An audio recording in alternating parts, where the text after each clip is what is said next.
1 फरवरी 2024 को संसद में बजट पेश किया गया हमारे देश की वित्त मंत्री निर्मला सीतारमण जी के द्वारा। और फ्रेंड्स, ये बजट अंतरिम बजट था क्योंकि इसी साल लोकसभा चुनाव होने हैं हमारे देश में। फ्रेंड्स, अगर हम बात करें कि अंतरिम बजट आम बजट की तरह ही होता है लेकिन छोटा होता है। इस बजट में नई सरकार के बजट आने तक खर्च और आय का ब्यौरा होता है। तो फ्रेंड्स, ये टॉपिक काफी ज्यादा इंपॉर्टेंट और ट्रेंडिंग है। अगर आप किसी भी एग्जाम की तैयारी कर रहे हो तो फ्रेंड्स, वो सभी क्वेश्चन जो आपके एग्जाम के लिए इंपॉर्टेंट रह सकते हैं वो मैं आपके लिए इस वीडियो में लेकर आया हूँ। मैंने आपके लिए सभी क्वेश्चन सिलेक्टेड और इम्पोर्टेंट लिए हैं। अगर आप किसी भी एग्जाम की तैयारी कर रहे हो, ये वीडियो आपके लिए काफी ज्यादा यूजफुल रहने वाला है। फिर इस वीडियो में मैं आपको बजट 2024 के सभी इंपॉर्टेंट पॉइंट्स बताऊंगा और लास्ट में स्टैटिक जीके वाले जो क्वेश्चंस होते हैं बजट के, वो भी मैं आपको लास्ट में करवाऊंगा। अगर आप ये पूरा वीडियो देख लेते हो फ्रेंड्स, ये टॉपिक आपका इसी वीडियो में कंप्लीट हो जाएगा कम टाइम में। तो चलिए शुरू कर लेते हैं क्वेश्चन से।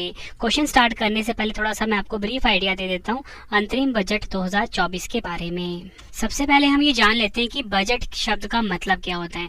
बजट शब्द फ्रेंच भाषा के बॉगेट से आया है जिसका मतलब होता है चमड़े का थैला।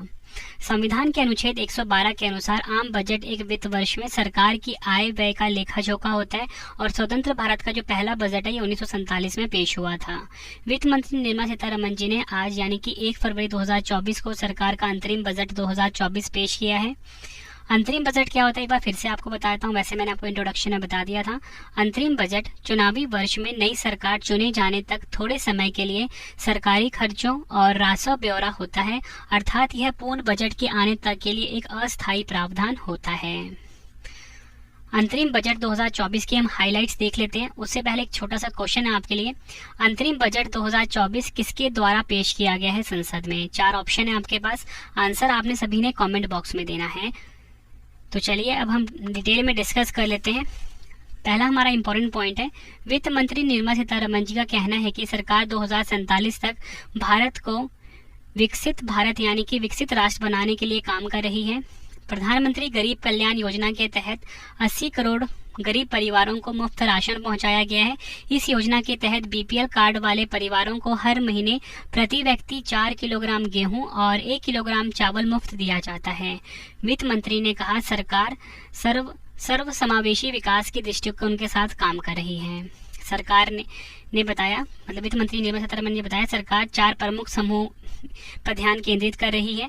एक है इसमें गरीबों पे, दूसरा महिलाओं पे, तीसरा युवाओं पर और चौथा किसानों पर। और वित्त मंत्री जी का कहना है कि सरकार ने 10 वर्षों में 25 करोड़ लोगों को बहुआयामी गरीबी से ऊपर उठाया है। उसके बाद पीएम स्वनिधि के बारे में जान लेते हैं। पीएम स्वनिधि ने 78 लाख स्ट्रीट वेंडरों को ऋण प्रदान किया है। उन्होंने कहा है कि 2.3 लाख स्ट्रीट वेंडरों को तीसरी बार ऋण मिला है। पीएम जन धन के तहत 34 लाख करोड़ रुपए के प्रत्यक्ष लाभ हस्तांतरण से सरकार को 2.7 लाख करोड़ रुपए की बचत हुई है। अगला है हमारा कौशल भारत मिशन। कौशल भारत मिशन ने 1.4 करोड़ युवाओं को प्रशिक्षित किया और 54 लाख लोगों को कुशल बनाया। कौशल भारत मिशन के तहत 3,000 नए ITI भी स्थापित किए गए हैं। वित्त मंत्री सीतारमण जी का कहना है कि पीएम मुद्रा योजना ने 22.5 लाख करोड़ रुपए के 43 करोड़ रन जारी किए हैं। नेक्स्ट है पीएम किसान सम्मान योजना के तहत प्रतिवर्ष 11.8 करोड़ किसानों को सीधी वित्तीय सहायता प्रदान की गई है। आगे बजट में ये उन्होंने बताया कि सरकार ने किसानों को सशक्त बनाने पर जोर दिया है। 4 करोड़ किसानों को पीएम फसल बीमा योजना का लाभ दिया गया है। पीएम किसान योजना से 11.8 करोड़ लोगों को आर्थिक मदद मिली है। आगे निर्मला सीतारमण जी ने कहा पिछले वित्त वर्ष में 7 IITs, 16 IIITs, 7 IIMs, 15 एम्स, 390 विश्वविद्यालय स्थापित किए गए हैं। उच्च शिक्षा में महिला नामांकन 10 वर्षों में 28% बढ़ गया है। आगे निर्मला सीतारमण जी ने कहा कि जनसांख्यिकी, लोकतंत्र और विविधता की त्रिवेणी 3D ट्रिनिटी भारत के हर सपने को पूरा करेगी। फ्रेंड्स, ये जो त्रिवेणी यानी कि 3D ट्रिनिटी है वो है डेमोग्राफी, डेमोक्रेसी एंड डाइवर्सिटी। आगे बताया प्रधानमंत्री आवास योजना के बारे में। प्रधानमंत्री आवास योजना कोरोना की चुनौतियों के बावजूद ग्रामीण क्षेत्र के 3 करोड़ घरों को बनाने का लक्ष्य सरकार ने प्राप्त कर लिया है। अगले 5 वर्षों में 2 करोड़ और घर बनाने का काम पूरा किया जाएगा। देश के 1 करोड़ घरों को सौर ऊर्जा के जरिए 300 यूनिट बिजली मुफ्त दी जाएगी। इस बार के बजट में रक्षा खर्च को 11.1% बढ़ाने की बात कही गई है। हालांकि इसका बड़ा हिस्सा पेंशन और सैलरी के लिए होगा। आगे बताया सर्वाइकल कैंसर के बारे में। ठीक है, सर्वाइकल कैंसर को रोकने के लिए सरकार टीकाकरण लेकर आई है। लड़कियों को इससे बचाने के लिए उन्हें मुफ्त टीका दिया जाएगा। आगे उन्होंने बात करी आयुष्मान भारत योजना के बारे में। ठीक है, तो आयुष्मान भारत योजना के तहत सभी आशा कर्मी और आंगनवाड़ी कर्मचारियों को सुविधा दी जाएगी।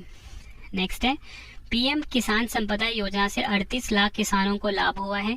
सरकार फसल कटाई के बाद की गतिविधियों में निजी सार्वजनिक निवेश को बढ़ावा देगी। सभी कृषि जलवायु क्षेत्रों में नैनो डैप के अनुप्रयोग का विस्तार किया जाएगा।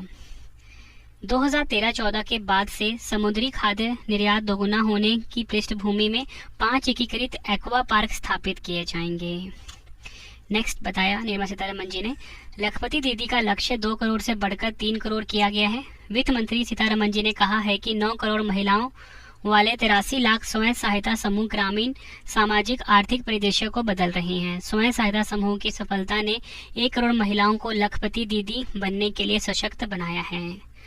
रक्षा उद्देश्यों के लिए गहन तकनीक को मजबूत करने के लिए नई योजना शुरू की जाएगी। 40,000 रेल बोगियों को वंदे भारत मानकों के अनुरूप बदला जाएगा। ठीक है, ये आपको ध्यान रखना है। सरकार अगले वित्त वर्ष में बुनियादी ढांचे के निर्माण में 11.11 करोड़ रुपए खर्च करेगी। नेक्स्ट है हमारा वित्त वर्ष 2025 में बुनियादी ढांचा व्यय सकल घरेलू उत्पाद का 3.4% होने का अनुमान है।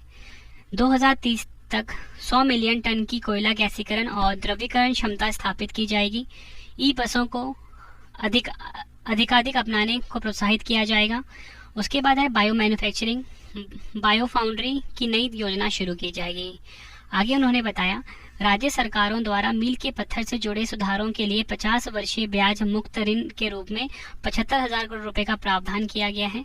लक्षद्वीप सहित द्वीपों पर बंदरगाह कनेक्टिविटी सुविधाओं के लिए परियोजनाएं शुरू की जाएंगी। आगे उन्होंने बताया वित्त वर्ष 2014 के लिए राजकोषीय घाटे का लक्ष्य संशोधित कर सकल घरेलू उत्पाद का 5.8% कर दिया गया है, जो पहले 5.9% था। फिस्कल ईयर 25 के लिए राजकोषीय घाटे का लक्ष्य 5.1% आंका गया है। फिस्कल ईयर 24 का कुल व्यय संशोधित होकर 44.90 लाख करोड़ रुपए हो गया है। वित्त वर्ष 24 में उधार के अलावा कुल प्राप्तियां 27.56 लाख करोड़ रुपए हैं। और वहीं अगर हम बात करें वित्त वर्ष 25 में कुल उधारी का लक्ष्य 11.75 लाख करोड़ रुपए है। वित्त वर्ष 24 कर प्राप्तियां 23.24 लाख करोड़ रुपए है। उसके बाद हम बात करें वित्त वर्ष 26 तक राजकोषीय घाटे को 4.5% से कम करने का लक्ष्य रखा गया है। नेक्स्ट है वित्त वर्ष 25 सकल घरेलू उधार 14.13 लाख करोड़ रुपए देखा गया है।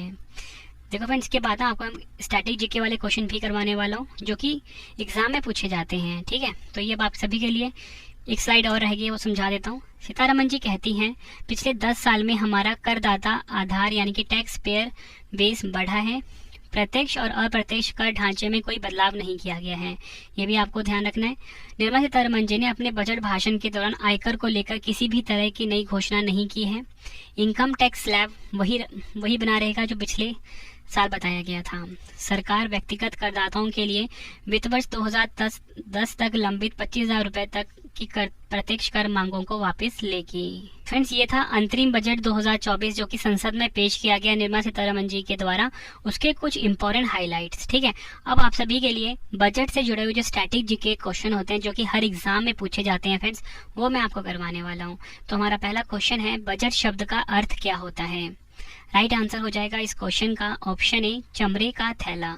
चमड़े का थैला होता है बजट शब्द का। अगला क्वेश्चन है हमारा भारत में पहला बजट 18 फरवरी 1860 को किसने पेश किया था।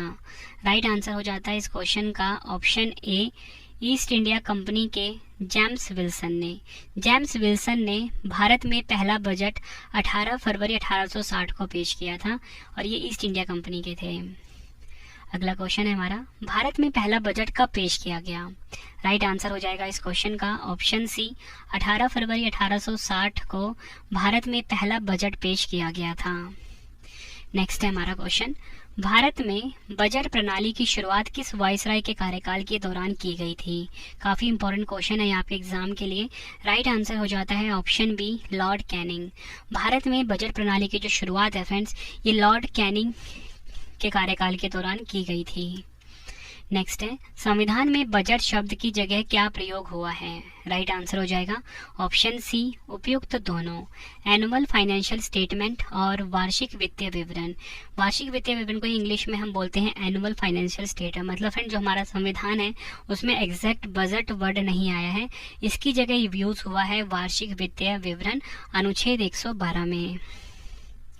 नेक्स्ट है, वार्षिक वित्तीय विवरण का प्रावधान भारतीय संविधान के किस अनुच्छेद में है? राइट आंसर हो जाएगा ऑप्शन सी, अनुच्छेद 112। फ्रेंड्स अगर आपको वीडियो की क्वालिटी, वीडियो का कंटेंट पसंद आ रही है, वीडियो को लाइक और शेयर जरूर करें। कमेंट बॉक्स में अपना फीडबैक भी दें कि आपको हमारी वीडियो कैसी लग रही है।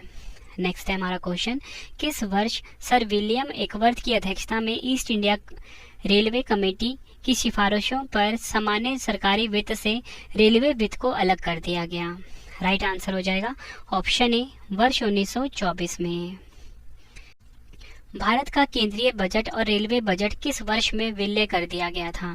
राइट आंसर हो जाएगा इस क्वेश्चन का ऑप्शन सी, 2017 में। याद रखना है आप सभी को। और फ्रेंड्स मैंने आपको ऊपर ये बताया कि 1924 में ना सामान्य सरकारी वित्त से रेलवे वित्त को अलग कर दिया गया। राइट आंसर हो जाएगा ऑप्शन ए, वर्ष 1924 में। भारत का केंद्रीय बजट और रेलवे बजट किस वर्ष में विलय कर दिया गया था? राइट आंसर हो जाएगा इस क्वेश्चन का ऑप्शन सी, 2017 में। याद रखना है आप सभी को। और फ्रेंड्स मैंने आपको ऊपर ये बताया कि 1924 में ना सामान्य सरकारी वित्त से रेलवे था। अगला क्वेश्चन है हमारा, कौन सा मंत्रालय बजट तैयार करता है? राइट आंसर हो जाता है ऑप्शन बी, वित्त मंत्रालय। वित्त मंत्रालय जो है फ्रेंड्स ये बजट तैयार करता है, ये आपको ध्यान रखना है। अगला क्वेश्चन है हमारा, स्वतंत्र भारत का पहला बजट किसने पेश किया था? राइट आंसर हो जाता है इस क्वेश्चन का option A, R K. Shanmukham Chetty. R K. Shanmukham Chetty ने स्वतंत्र भारत का पहला बजट पेश किया था। अगला क्वेश्चन है, स्वतंत्र भारत का पहला बजट आर.के. षणमुखम 1947 को स्वतंत्र भारत का पहला बजट आर.के. षणमुखम चेट्टी ने पेश किया था। नेक्स्ट है, निम्नलिखित में से कौन सा बजट भारत का पहला पेपरलेस बजट प्रस्तुति है? राइट आंसर हो जाता है ऑप्शन सी, बजट 2021-22। बजट 2021-22 जो है फ्रेंड्स ये भारत का पहला पेपरलेस बजट हो जाता है। इस क्वेश्चन का ऑप्शन डी, 4 बार। इस बार को मिला के फ्रेंड्स 4 बार हुआ है, पहली बार 2021 में पेश किया गया था। नेक्स्ट है हमारा क्वेश्चन, भारत की पहली पूर्णकालिक महिला वित्त मंत्री कौन है? राइट आंसर हो जाता है इस क्वेश्चन का ऑप्शन डी, निर्मला सीतारमन जी हमारे देश की पहली पूर्णकालिक महिला वित्त मंत्री हैं, ये आपको ध्यान रखना है। अगला क्वेश्चन है, भारत की पहली महिला वित्त मंत्री कौन है? देखो फ्रेंड्स क्वेश्चन में कंफ्यूज नहीं होना। ऊपर मैंने आपको बताया पूर्णकालिक यानी कि पूरे टर्म के लिए, जो पूरे टेन्योर के लिए जो बनी है वो है निर्मला सीतारमन जी। और वैसे जो पहले महिला वित्त मंत्री हैं वो उनका नाम है ऑप्शन ए, इंदिरा गांधी। ये आपको ध्यान रखना है। नेक्स्ट है हमारा क्वेश्चन, बजट में क्या होता है? राइट आंसर हो जाता है ऑप्शन डी, उपयुक्त सभी। सरकार की आमदनी और प्रस्तावित योजनाओं पर होने वाले खर्च का विवरण, सरकार की कमाई और खर्च का ब्यौरा, मंत्रालयों को उनके खर्च के लिए धनराशि का आवंटन, ये सब होता है बजट में।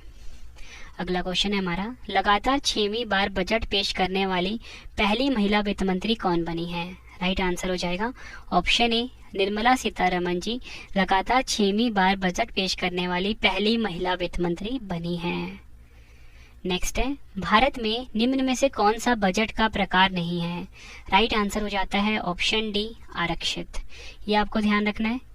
और 3 प्रकार कौन कौन से हैं? संतुलित, अधिशेष और तीसरा है घाटे का। अगला क्वेश्चन है, भारत में शून्य बेस बजट का प्रयोग पहली बार किस वर्ष से किया गया था? राइट आंसर हो जाता है ऑप्शन सी, 1987। नेक्स्ट है, किसने भारत में सबसे लंबा बजट भाषण दिया है? राइट आंसर हो जाता है इस क्वेश्चन का ऑप्शन बी, निर्मला सीतारमण जी ने भारत में सबसे लंबा बजट भाषण दिया है। भारत के कितने प्रधानमंत्री ने प्रधानमंत्री रहते हुए बजट पेश किया है? राइट आंसर हो जाएगा ऑप्शन बी, 3। पहले है जवाहरलाल नेहरू, राजीव गांधी और तीसरे इंदिरा गांधी। ठीक है, 3 प्रधानमंत्री हैं जिन्होंने बजट पेश किया है। गणतंत्र भारत का पहला बजट किसने पेश किया था? राइट आंसर हो जाता है option A, John Mathai. John Mathai ने गणतंत्र भारत का पहला बजट पेश किया है। अगला क्वेश्चन है हमारा, गणतंत्र भारत का पहला बजट कब पेश किया गया था? राइट आंसर हो जाता है इस क्वेश्चन का ऑप्शन बी, 28 फरवरी 1950 को गणतंत्र भारत का पहला बजट पेश किया गया था। नेक्स्ट है हमारा क्वेश्चन, सबसे अधिक बार बजट पेश करने का रिकॉर्ड किस नेता के पास है? राइट आंसर हो जाता है ऑप्शन ए, मोरारजी देसाई। 10 बार इन्होंने बजट पेश किया है संसद में। अगला क्वेश्चन है हमारा, 2017 से पहले बजट किस तिथि को पेश किया जाता था? राइट आंसर हो जाता है इस क्वेश्चन का ऑप्शन बी, फरवरी के अंत में।